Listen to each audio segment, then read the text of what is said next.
আসসালামু আলাইকুম। আমি এখন বানছি দারুণ মজার একটা খাবার, এটার নাম হচ্ছে আলু কুলচা। তো এটা আমি তৈরি করব পানির ভাপে, কোনো তেল ছাড়া আর কি, তেল দিয়ে ভাজা ছাড়া। জিনিসটা দেখতে যেমন সুন্দর, খাইতে কিন্তু তেমন মজা। আর এই রেসিপিটা খুব ভাইরাল চলতেছে, সবাই বানাচ্ছে, তো ভাবলাম আপনাদের একটু বানায় দেখাই দিই। তো আসেন দেখি শুরু করা যাক। আমি এখানে 2 কাপ ময়দা নিয়ে নিছি, এর সাথে আমি 1 চা চামচ ইস্ট দিব। ইস্টটা আমি একটু মিশাই নিই। আপনার ইচ্ছে করলে ইস্টের বদলে বেকিং পাউডার কিংবা বেকিং সোডা দিয়েও করতে পারেন। এখন এর সাথে আমি দিচ্ছি 1 টেবিল চামচ চিনি, 1 চা চামচ লবণ, আধা কাপের মতো পানি দিলাম, না 1 কাপের মতো পানি দিলাম, আর 1 টেবিল চামচ তেল দিয়ে এখন এইটাকে আমার ভালো মতো মিশে একটা খামির করে নিতে হবে। যদি প্রয়োজন হয় আরেকটু পানি দিব, লাগবে না বোধহয়, এতেই হয়ে যাবে যা মনে হচ্ছে। ভালো মতো ময়ান দিয়ে নিতে হবে এটাকে। 6-7 মিনিট ভালো মতো ময়ান দিয়ে এটা যখন স্মুথ হয়ে যাবে, হাত থেকে সব কিছু ছড়ে আসবে, যদিও নরম কিন্তু হাতে লেগে থাকবে না, ভালো মতো ময়ান দিয়ে নিতে হবে। তখন আমি এটাকে রেখে দিব ঢাকনা দিয়ে ঢেকে প্রায় ঘন্টাখানেক, যাতে ফুলে এটা প্রায় ডবলের মতো হয়। আমি এখানে 2টা আলু সিদ্ধ করে একদম মিহি করে ভর্তা করে দিচ্ছি, একদম মিহি ভর্তা। এর সাথে আমি দিচ্ছি কিছু কাঁচামরিচ, লাল মরিচের কুচি আর কি, লালটা দিলে একটু দেখতে সুন্দর লাগে। সামান্য একটু পেঁয়াজ একদম পাতলা ফালি ফালি করে নিয়েছি, কেউ ছোটো ছোটো কুচি করে দিলেও পারেন। একটু ধনিয়া পাতার কুচি, 1 চা চামচ টালা জিরার গুঁড়া, আধা চা চামচ গরম মশলা, স্বাদ মতো লবণ। লবণ দিয়ে একটু মরিচ পেঁয়াজটাকে ডলে নিই, তাহলে একটু নরম হয়ে যাবে এটা। এখন সবগুলোকে আমি একসাথে মিশাই একটা ভর্তা বানিয়ে নিব আর কি, আলু ভর্তা আর কি। যার যার স্বাদ মতো ভর্তা বানিয়ে নিতে পারেন, একদম আমি যা দিলাম তাই দিতে হবে এমন কোনো কথা নাই। খালি খেয়াল রাখতে হবে আলুটা দিতে খুব মিহি হয়।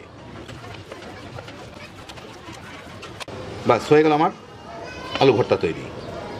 এটা আমি পুর হিসাবে ব্যবহার করব। 1 ঘন্টা পরে আমার ময়দাগুলো বেশ ভালোই ফুলে উঠছে। এখন এইগুলাকে আমি আরেকটু ময়ান দিয়ে নিব।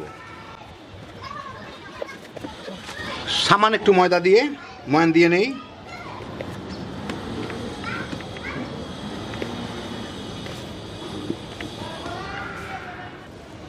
তো ভালো মতো একটু ময়ান দিয়ে নিলাম। এখন এটাকে আমি 4টা করব। 4টা বেশি করলে ছোট ছোট হয়ে যাবে বেশি। 4টা। এখন এগুলোকে আমি সুন্দর করে গোল গোল লেচি কেটে নেই। এখন লেচি কেটে এটাকে কিন্তু আমার হাত দিয়ে এইভাবে একটু ছড়ায় নিতে হবে। দেখেন এইভাবে টিপে টিপে টিপে টিপে বেশ একটা বাটির মতো করে নিতে হবে। এখন এটা বেলা হবে না, পরে এই যে হইল। এখন বাটির মতো করে এর মাঝখানে আমি এই আলুর পুরটা দিব, দিয়ে এটাকে পাশ থেকে টেনে এনে এভাবে লাগায় দিতে হবে, যাতে আবার পুরটা বের হয়ে না যায়। এই যে বের হয়ে যাচ্ছে, এই পাশ থেকে ময়দা একদম টেনে এনে এইভাবে এইভাবে লাগায় মুখটা বন্ধ করে নিতে হবে। এই যে এরকম। বেলার সময় হয়তো একটু বের হয়ে যাবে, অসুবিধা নাই, কিন্তু সবগুলোকে আমি এরকম ছোট ছোট পুর ভরে বল বানায় নিব। তো আমি বানিয়ে নিলাম। এখন এইটাকে আমি আমার একটু বেলে নিতে হবে, একটু লম্বা করে, একটু সাবধানে, যাতে ভিতর থেকে জিনিসপত্র বাইর হয়ে না আসে। এর কিন্তু একদিকে আমি ময়দা দিয়ে বেলবো, আরেকদিকে ময়দা দিব না, কারণ উপরে আমার একটু জিনিসপত্র লাগাইতে হবে। একটু সাবধানে চেপে চেপে একটু মোটা করেই বেলতে হবে এটাকে।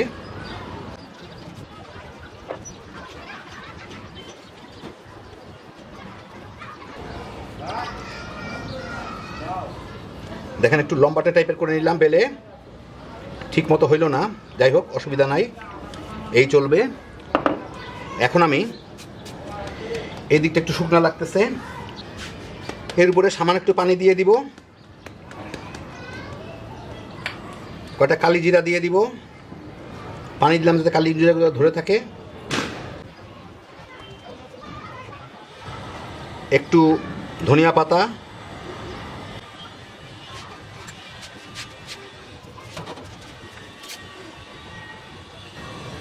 এইটাকে একটু বেলে দিই,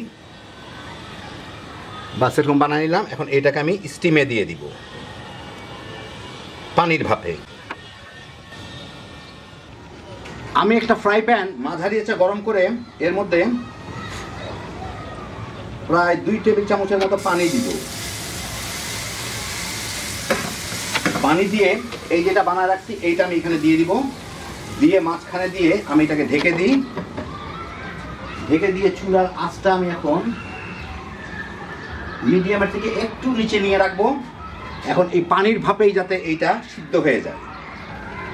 খেয়াল করছেন কিনা জানি না, ধনিয়া পাতা দেওয়ার পরে কিন্তু আমি উপরে কয়েকটা লাল মরিচের কুচিও দিয়ে দিছি। এটা দেখতে যেমন সুন্দর লাগে, খাইতেও কিন্তু তেমন ভালো লাগে। আপনারা চাইলে যে কোনো ধরনের মরিচও দিয়ে নিতে পারেন এর উপরে। মিনিট 2-এর মধ্যেই পানিটা শেষ হয়ে যায়, তারপর আমি এটাকে 1 মিনিট ভাজবো যাতে নিচের দিকটা একটু বাদামি হয়। একদম যদি বাদামি না হয় তাহলে কিন্তু এটা প্যান থেকে ছুটে আসবে না, যেহেতু তেল ছাড়া ভাজা। মিনিট খানেক ভাজলাম, বোধহয় বাদামি হয়ে গেছে নিচের দিকটা। দেখি উঠে দেখেন একদম ফুলে কিন্তু বল হয়ে গেছে। এইটা এখন আমি দেখি উঠে আসবে কিনা। হ্যাঁ, উঠে আসতেছে, এই যে এখন উঠে আসলো। এখন আমি এর উপরের দিকটা এমনি উল্টায় ভাজা যায়, অথবা কেউ চাইলে একটু সামান্য তেল ব্রাশ করে দিতে পারেন, দেখতে সুন্দর লাগে, খাইতেও সুন্দর মজা লাগে। তেমন কিছু না, ঘিও ব্রাশ করে দেওয়া যায় কিংবা বাটারও ব্রাশ করে দেওয়া যায় কেউ চাইলে। এটা এখন আমি উল্টায় ওই দিকটা ভেজে নিই। এই যে তলের দিকটা এরকম বাদামি হয়েছে।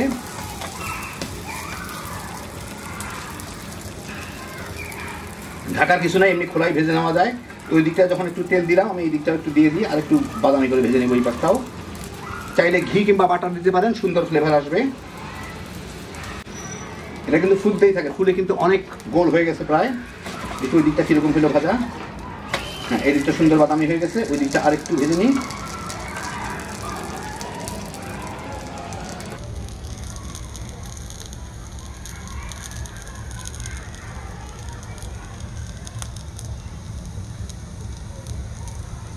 দেখেন কতখানি ফুলে গোল হয়ে গেছে এইটা। বাস হয়ে গেল বোধহয়। এই যে দেখেন কত সুন্দর হলো এই পাশটা। বাস এরকম করে বাকিগুলোকে আমি ভেজে নিয়ে নিব। তো এই দেখেন হয়ে গেল আমার দারুণ মজার তেল ছাড়া পানিতে ভাজা কুলচা।